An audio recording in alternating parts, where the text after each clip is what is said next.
Hi, this is Carrie Brownstein. This is DJ Premier. This is Darren Aronofsky. You got the RZA right here. Rose McGowan. Radiohead. Aisha Tyler. Tribe Called Quest. Fred Armisen. Fritz Paul. Javier Munoz. Seth Meyers. Frankie Cosmos. Flying Lotus. Hi, we're Chaim, and you're listening to the Talkhouse Podcast.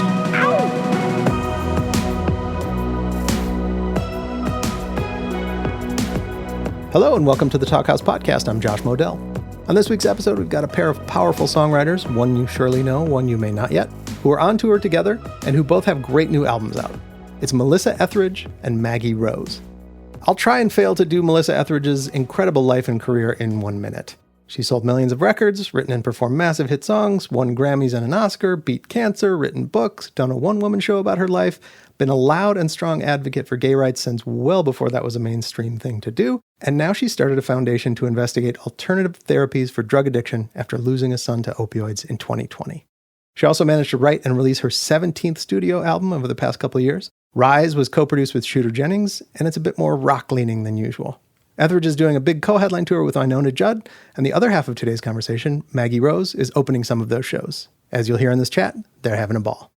Now, though she started her career in Nashville, Rose has always pushed at the boundaries of what might be called country music, and her last few albums don't fit the tag at all. Her brand new one, Half Moon, is out this week, and it's a big, bright pop record, smart and sophisticated and thoughtful and fun. She's been through the industry ringer and come out the other side with a stronger sense of self than ever. Half Moon and its accompanying EP Cocoon are influenced by motherhood, which you'll hear about in this lively chat. Check out a little bit of Red Shoes from Half Moon right here.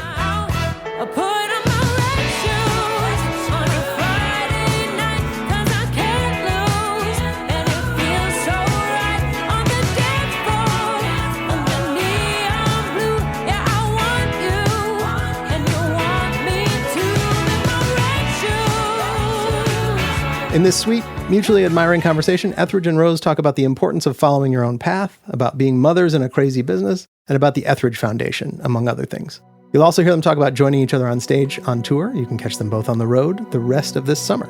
Enjoy.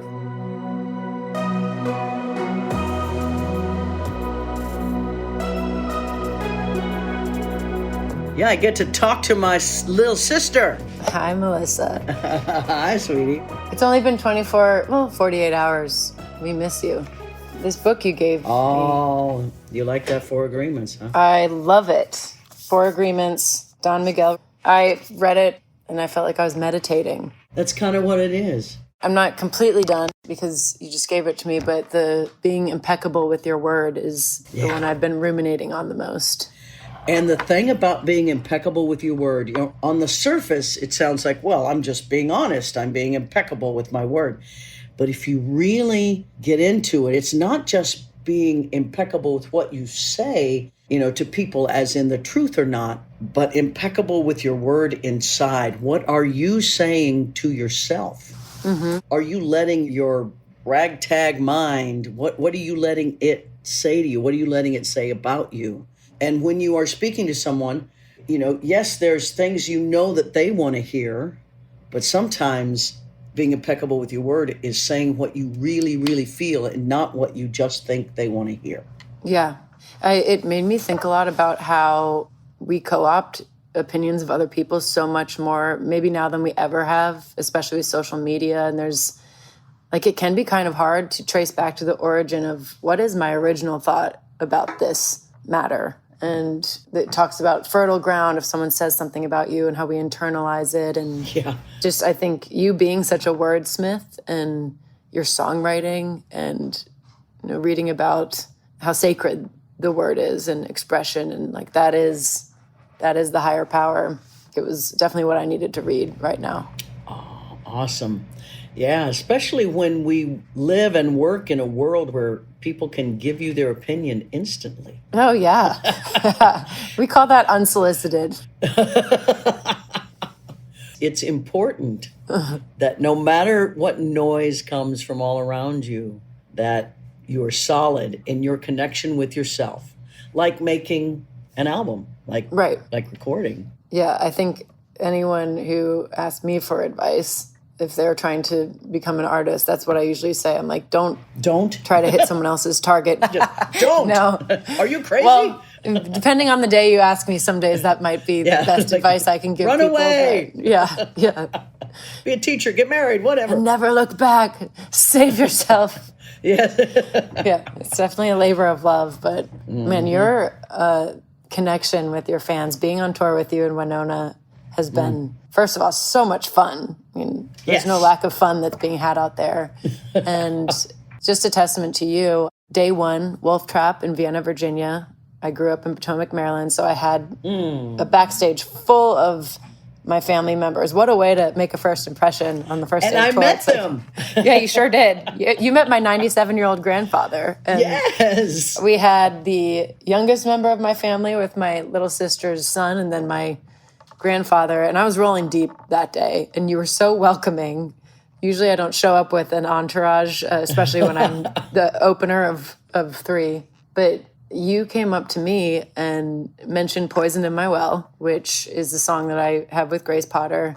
And you offered to sing it with me on day one. And you came out and the place just went crazy. I love watching the audience realize that you're coming on stage during my set. I'm just like, everyone's eyes sort of shift over. But it was just, I felt like, what a soft landing. You have this very sacred bond with your fans, but also just the humility that you showed by jumping up there with me right away. Like, I was going to have to work up the courage to ask you to eventually do that. Maybe at some point, was never expecting for that to be like a day one thing. One, I love that song. When I heard that come out a few months ago, I was like, whoa, this is awesome.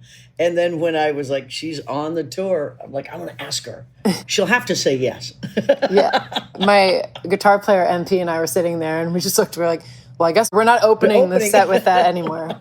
Because that was going to be how we started it. So we were like, okay, easy rearrangement. But it's just a wonderful song. Thank you. Tell me how you and Grace came up with that. I wrote it actually with Melissa Fuller and Davis Nash, who are great writers based in Nashville and LA. And there was a lot of things that were going well for me after kind of a rough patch. I was expecting Graham, who you've met, my son. Yes. I had just gotten nominated for my first Grammy for No One Gets Out Alive for Best Americana Album. And I was able to right the ship after I had been like suddenly dropped by my label right after releasing a record, and I was able to regain my stability and thrive. And some people just weren't able to be happy for me. And instead of, internalizing that, like we were talking about with being impeccable with your word, and, coming to the realization that it was more about them than it was about me and this success, I was able to find my way into writing this song. And it was such a salve for that feeling of, gosh, can't we just actually celebrate each other?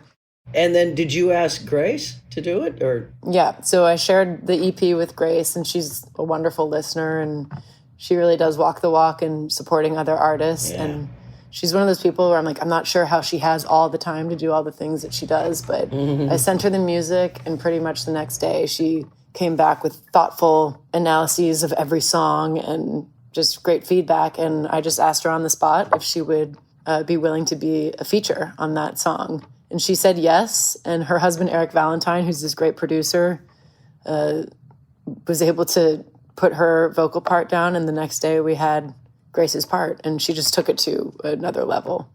Wow, that's amazing. So that's not on any album. That's just a one-off song, right? It's part of an EP called Cocoon. EP. And that was a specific project that I wanted to make while I was expecting Graham, just to have like this little time capsule. And that's why it's called Cocoon. And it was like, all these songs will be written and recorded while I'm in this pregnancy journey. And it kind of put a deadline on it, which I never really do for myself, but it made it cohesive and super focused. Yes. So then when did you decide to move on into the full album? I was doing them simultaneously, so a little compartmentalization.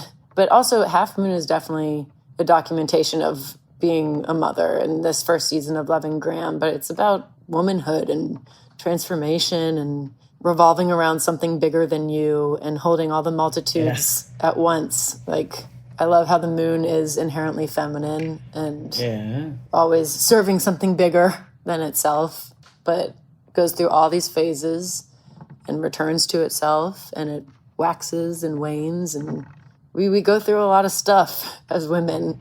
And yes, we do. The entirety of us is there, but it can feel like contradictions. And there's so many forces pulling on us from all different ways. Yeah. I'm so in love with your new album. I think Half Moon is just a brilliant piece of work that I feel so simpatico with you, because we both exist outside of genres. Yes. And your voice is undeniable. Your writing is undeniable. You've been in the business for many years already doing things. You're not an overnight sensation. And I remember people would say that to me, like when my fourth album came out. You're like an overnight sensation. I was like, no, dear, It's been 10 years. You have not seen the grind. So, yeah. I mean. And this is an album, it's a statement, and your voice, like I said, is undeniable. Well, you're one of my biggest influences, too. Especially with the genre transcendence, and especially with the ferocity, which there's no other word to describe you or what you possess than that, and conviction. I think Rise is so vulnerable in what you write about, and also there's like this very palpable gratitude that you demonstrate on the album just for life and the moment, and you talk a lot about that in between songs, but I think you must have had a compulsion to write this, after not having made a full LP. But I think there's a lot of overlap in the thematic ideas that we are addressing on this record. Yeah, it's definitely, us being women is a big part of it. And parenthood definitely changed me, changed my songwriting. And I feel like in 30 years, you'll put out your Rise album, your type of thing, Hopefully you won't have the pains, but you will. There's a point where you start seeing the patterns in life. Sometimes life hits you and you're like, what the hell? And then you start going, oh, wait a minute, I've been here before. It goes like this. And this thing that seems to hold me down right now is the very thing that is going to make me better. And I'm going to be so grateful for in a week, in a few months, in a few years, but I will be grateful for this. And I can start to hear you get there, and knowing you as a friend that, what the parenthood and how it works into songwriting. Yeah. And with that, I have a question. Okay. I see that Austin, helped you on The Other Woman. Now explain to me what you guys are doing writing a song about another woman. I like how provocative the title is. I think people are like, oh, what is this tea that we have here? And we also kind of stumbled into writing that song. We'd been married for 10 years before we ever even attempted, because what if it went terribly? And there was like this fear of, oh no, like this is a new frontier to enter. And we collaborate, as you know, in every other way. He's on the management side. We're parents together. I mean, what I love about working with him is that in an industry where it can become very much me, it lets me share this with him and feel a responsibility to not only myself to do right by me in this music, but to him, who I love and who's supported me getting to be my most authentic self. But I just gotten this 335 Gibson. Ooh. And I had this kind of like heat wave inspired chord progression, and it was a little bit late. We had maybe a tequila or two. Tequila? Yes. Yeah. No. I mean, never heard of it. Who is she? But we started writing this song, and it's actually about my previous self in my career, and how if I had just kept towing the line and compromising of myself and my art, because there's like a whole other life that I've lived when I moved to Nashville as a teenager and was more in the commercial country radio stream, and was playing by the rules, and things blew up in my face, and it actually directed me to the best art that I was able to make. So the other woman, the reveal is that is me. Yay! So there's no trouble in paradise. And then once we got the idea cooking to a place that we loved, we invited Lawrence Rothman in, who's one of the producers on the album, and they helped us take it to completion. And it's this super high octane, high energy song that might raise a few eyebrows, but once you delve into it a little deeper, you see that there's no infidelity or other woman to worry about at the moment. That's what people got worried when I wrote a song called Davina. Yeah, I love Davina. Davina's so cool. It has like a classic country kind of two-step thing. Yeah. I love it. And it's actually about an ayahuasca journey. Oh, perfect. See? You never know. People have no idea. So I want to hear all about that and how Davina plays into it. And I know your work with the Etheridge Foundation is actually really thoughtful, and that you don't make light of these things. Oh, no. Oh, very much. If people don't know, I lost my oldest son to an opioid overdose 5 years ago. And I felt very lost and wished I had another option for him other than sort of the classic rehab and treatment, because it did not stick with him at all, and he did not relate to that, or in no way was he like getting better. And I was having some experiences with plant medicine, psilocybin, cannabis, ayahuasca, and I had heard about this thing called iboga and ibogaine, which people were going to Mexico to try to get. And so after he died, I said, I want to take all the resources I have and put them into raising funds to research these plant medicines, these hallucinogenics, these, I don't even want to call them drugs, but it's plant medicine. And providing the research so we can change the laws, so we can reschedule them, so we can research them, so we can make this sort of treatment available. And the results are astounding. We're having our first summit where our scientists are going to come and give results, and it's really hopeful. And so if anyone wants more information, go to etheridgefoundation.org. And it helps both me and my wife really feel like that his death was not a loss, that maybe we can turn something really great into it. So Davina she's actually a medicine woman that I work with, and Davina is feminine for divine.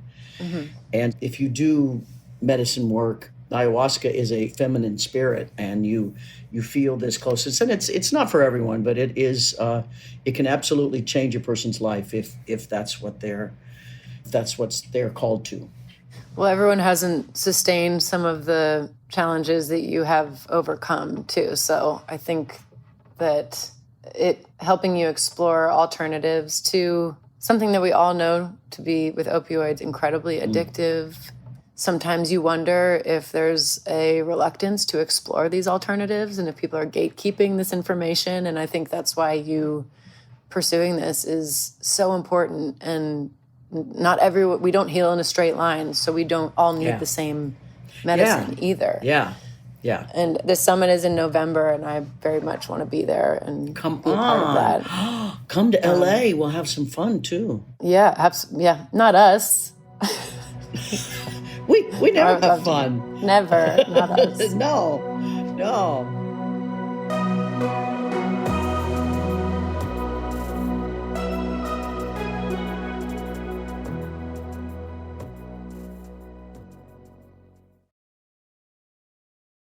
It is so much fun being on the road with you. It's so much fun being on the road with you, and just getting to know Linda and Austin, and seeing your collaboration, and how you navigate parenthood and also maintain your identity. Like, you are a rock star, but you are also all these other things. And sometimes I feel like there is this expectation of mothers to sort of forfeit those things that bring us joy, or that's not the conventional way to do things. And you are a great example. Yeah, well, thank you. It's a big choice in music, in our lifestyle, and in our chosen profession. The way that we make our bread and butter, the big payoff is touring. And I started touring in 1988 and basically haven't stopped.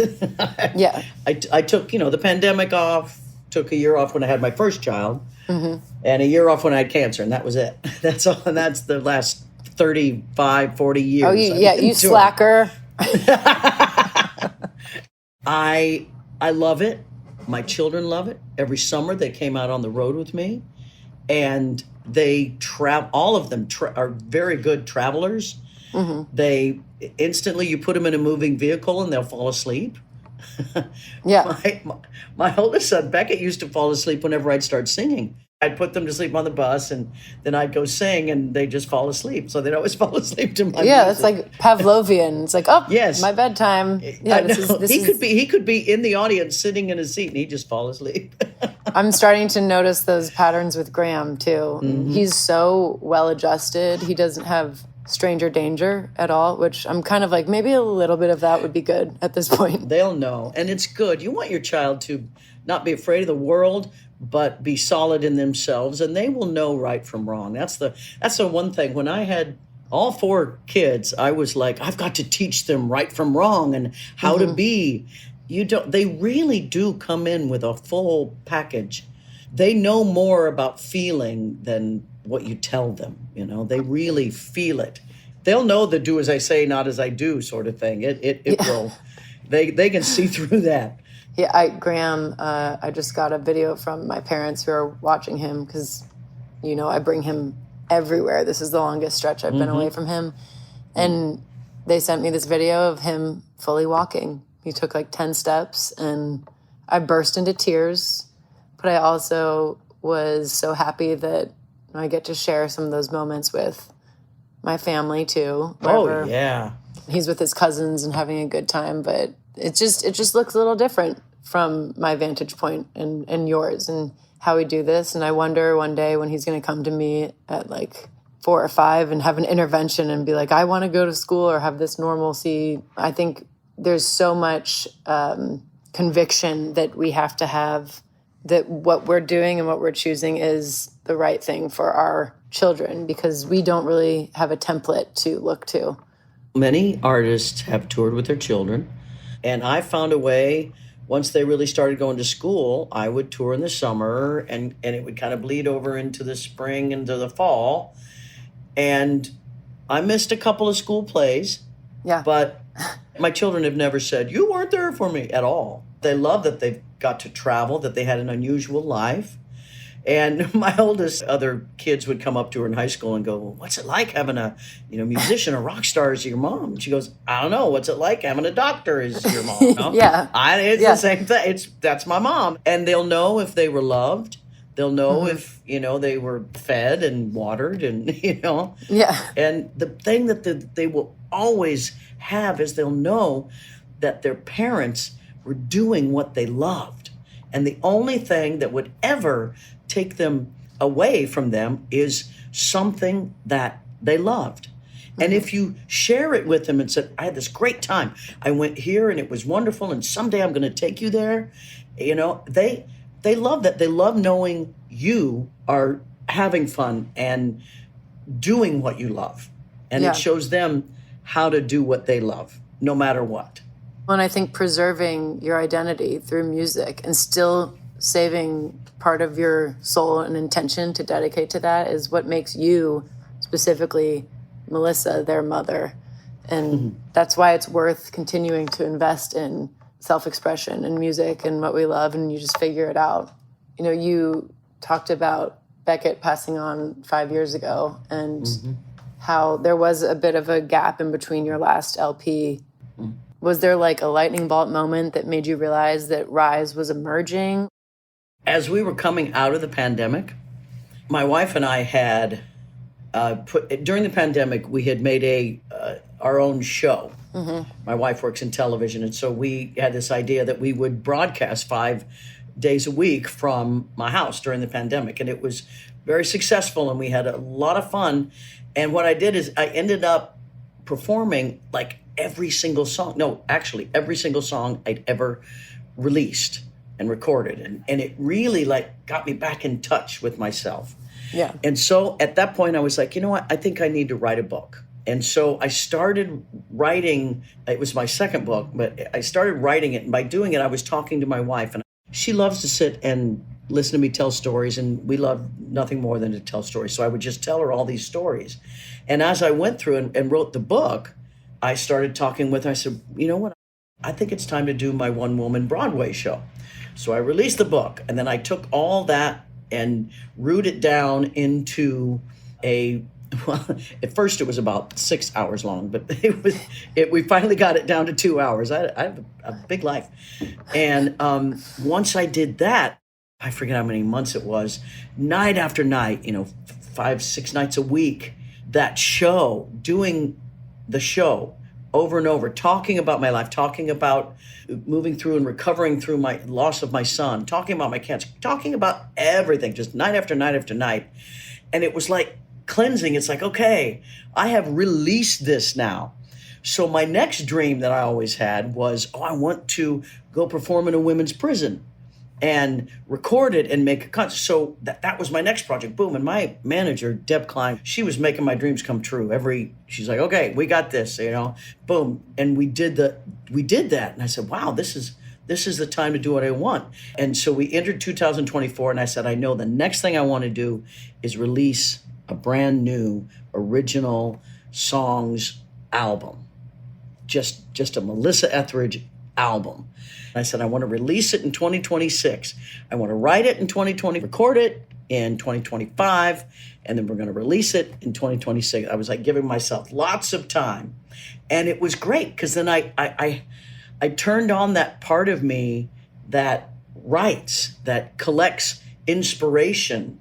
I started writing, my notes down. I started my voice memo notes. I started, collecting things that inspire me and that I want to write about. I'd spent so long getting everything out.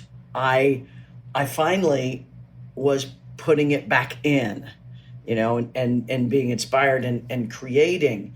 God, I just loved it. And I loved going in with Shooter Jennings. Shooter was the producer, and I had asked another producer and they were like, well, send me some songs. And I was like, no, I want to work with somebody who wants to work with me. Yeah. And Shooter was like, yes. I'm like, there you go.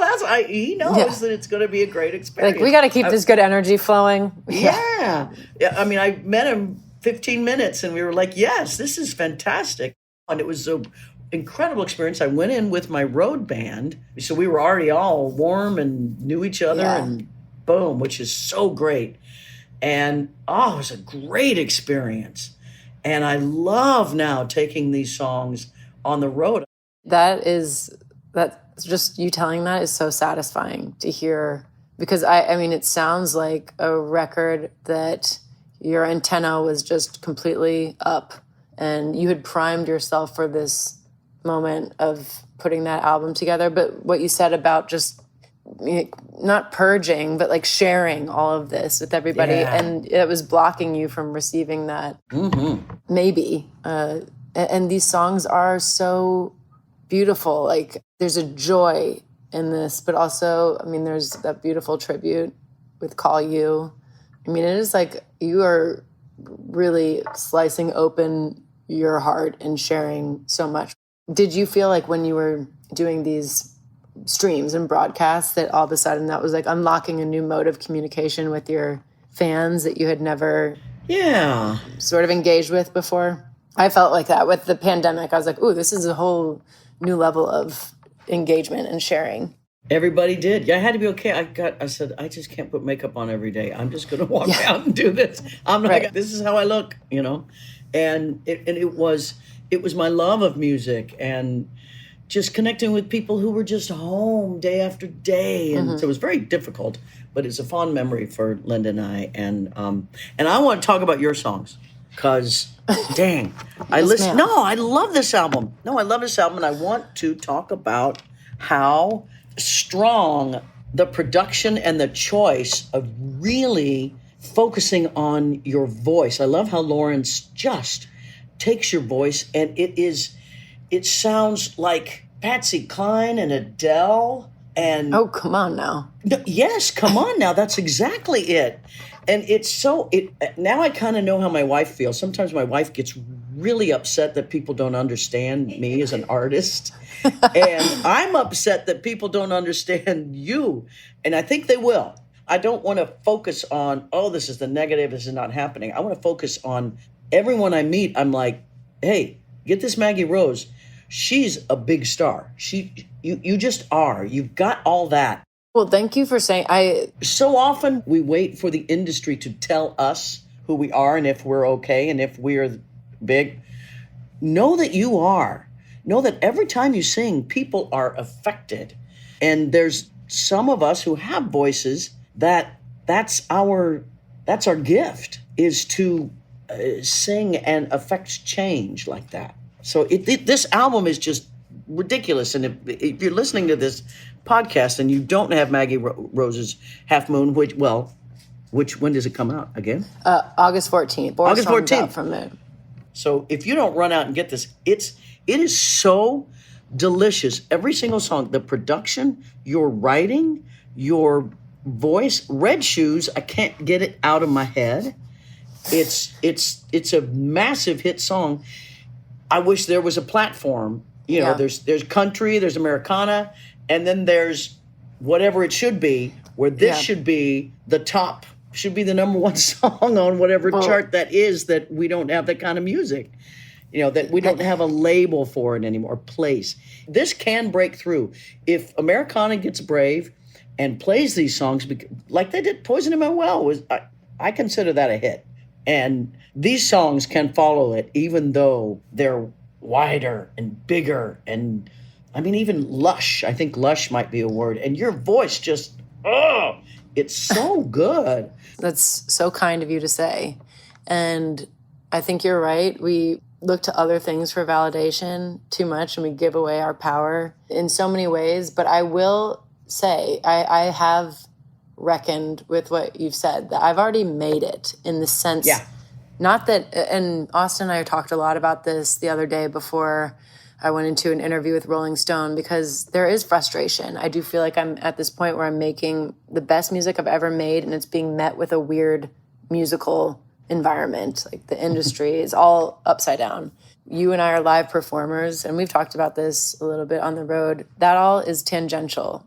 The things that keep us going is that live connection and music, and our compass, I think, will keep us working forever and ever if we just don't give too much credence to that other stuff. But I say that I've made it in the sense that we've built it. We have the music, we have critical acclaim, we have a fan base. I just think I'm not overlooked, I'm undiscovered right now. That's what I'm saying to myself. So enjoy this right now. Yeah, I feel like there have been so many weird timing issues with some of the releases over the years, and miscategorization of what I do. And if I were from the UK, people would probably just be like, "Oh, she's a pop." Yeah. But because I'm based in Nashville. Yeah, I'm from Maryland. Love Maryland. Been based in Nashville for over half my life now, and I think that there's attention span problems out there, and people will just say, "Oh, she's from Nashville, Americana," before even listening to the album. And you and I are album people. Like, I've heard you say this in your shows many times. Like, I think about the sequence of how these songs are rolling into the next one, and the story we're telling, and I feel like it's like, just come into our world for a second and you'll get it. Well, you're changing Nashville. I'm trying. Nashville's changing. Yeah, you are. And you know what? Just hang there. Believe me, when I put out my fourth album, it took a year for Come to My Window was never in the top 10. That song. What? On any chart. I know. So just know this. Come to My Window or I'm the Only One were never in the top 10. That album was never nominated for any Grammy or anything because it took so long for it to happen. Radio stations started playing it, and then by the time the other ones did, then they faded, and then and what I've noticed is there I was being unhappy because I wasn't on the charts the way I thought that I wanted to be. I wasn't getting the critical acclaim. Rolling Stone didn't even review Yes, I Am. They didn't even like it. Boom. So I didn't get any of those things. And I just kept my head down and just kept working and kept doing it.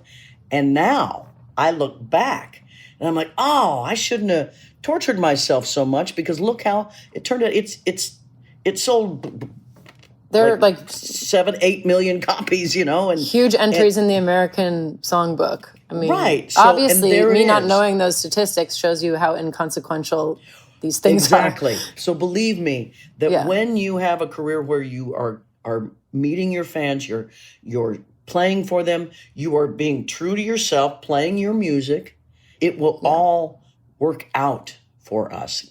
I can say that because I see it, and it is for me. Yeah. And I see you're going to have the same thing because your work stands up. Your work is good. You stand up and you sing a song and people become fans. And that's all. That's our job. We're building things to last. While it would be great to have a hit, don't get me wrong, I'll take it. I do think, it's nothing, the flash in the pan, whatever, that kind of, the moment of virality, I think can also let some young artists down. Like the way that our industry is structured, we're failing our younger, new artists too because of the format. It's like, here, let's throw them to the wolves when they have this one song and they've never played a set of 30 minutes and, there's no development. And I would rather be on this side of the coin. Yeah. I've cut my teeth. I have thousands and thousands of hours of being on stage, and I'm ready for that moment of discovery. I remember playing places, let's say 15 years ago, a theater somewhere, and it was half full. And the next time I came back was a little bit more.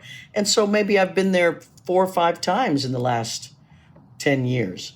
Mm-hmm. And it's more and more full. It just, it grows. It absolutely grows. Bruce Springsteen told me, you don't want too many hits. A hit is fine, but you don't want too many of them. You just want to play live and have people just, there's a confidence of, I'm going to enjoy this tonight. I know this. And that's what we see every night now when we walk out. Yeah. Yeah. And I mean, just to be friends with Bruce Springsteen, that's making it. And I don't want to sound like I'm ungrateful either. Like I have had these great moments of exposure, being on tour with you and going out with your collaborator, Chris Stapleton, later this summer. And I've been given lots of great opportunities. So I don't want to sound like I'm still waiting for that, but you've articulated it so well. It's like just planting those seeds of intention and doing the work and connecting with people. Like live music is just one of those things that commands our attention and our presence. You have to be present to win. Yeah. And there's so few things like that anymore that are like, you got to get out of your house and show up and be with a bunch of strangers and feel something together. Yes. And, that's a gorgeous thing. So just getting to do it and have this be my living, it feels already like it's reward. You win. Yeah. And when you have that gratitude and that appreciation, that's what gets you there. Do I see you tomorrow? Am I going to see you tomorrow? You see me in Bend, Oregon on Thursday. We rejoin. Oh, on Thursday? You don't show up till Thursday? Because we have a day off tomorrow in Bend. Come on. I know. But, I need to get in that van and drive up to see you. Yeah, you poor thing. I love you so much. I'm like, I have time to watch the Lord of the Rings trilogy if I wanted to. Right. It's a lot of time to kill. One of the reasons I'm not subjecting my 15-month-old to this trip, but okay, I got to talk about one thing that just, I marvel at this every night. Your ability to play a 12-string guitar blows my mind. I have your mix because you joined me in Poison in My Well, and you've been kind enough to have me join you on Other Side of Blue. Yeah. And I hear you so clearly, and I'm just like, how do you make it sound like that? I was 13 years old, and I went to a church camp. Okay. And there was a dude who had a 12-string guitar. I'd been playing a regular guitar for about 3 years. Like, I'd learned when I was about 10, really. And I was playing a regular one. And when I heard that 12-string, I went, oh, that's just more, you know? I love the way it tingled. And it was a big, huge one. And so I went to the music store, and I got like a big Guild 12-string that was as big as me. Right? It was just huge. So I tried to play that, and it was really difficult because I have smaller hands than most men. And so I went back to my store and was like, this is really difficult. And I was trying to use this weird, making it electric was not easy because I was actually in a band.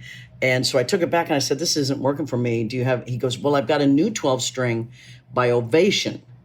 Now, this 12-string had a smaller neck, and it was the action was lower, so I could play it. And I just played it, and I played it on everything, and I played it, and I played it, and I got the calluses. It's all about the calluses. If you can get your fingers there. I'm playing with mine right now as we speak. Yeah. Just trying to imagine, will myself to be able to hold down 12 strings. I could rob a bank because I have no fingerprints left. But I just played, and then I started playing solo when I was like 18. And so from 18 to 27, but like almost 10 years, I played solo 5 nights a week, and the 12-string filled up more room. I also was like, well, I want kind of a rhythm, so I started playing more rhythmically. I've not found anyone else who plays like I do. No one. There's no one. And that's okay.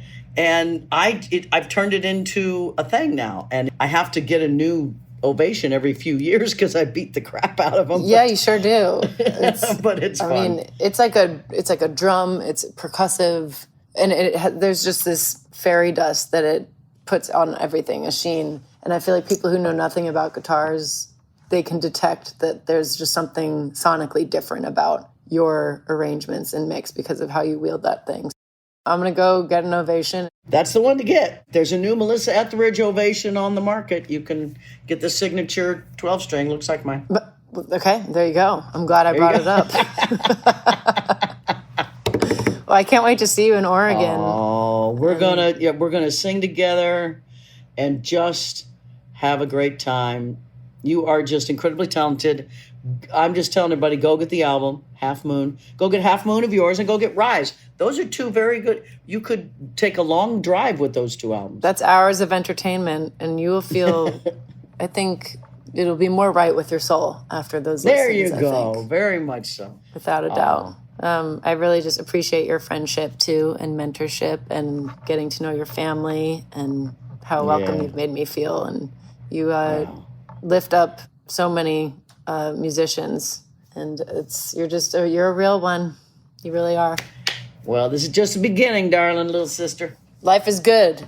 Life is long. Amen. Let's go make some things happen and travel safe. Yes, life is long. Do what you love. Yeah. Yeah. Yes.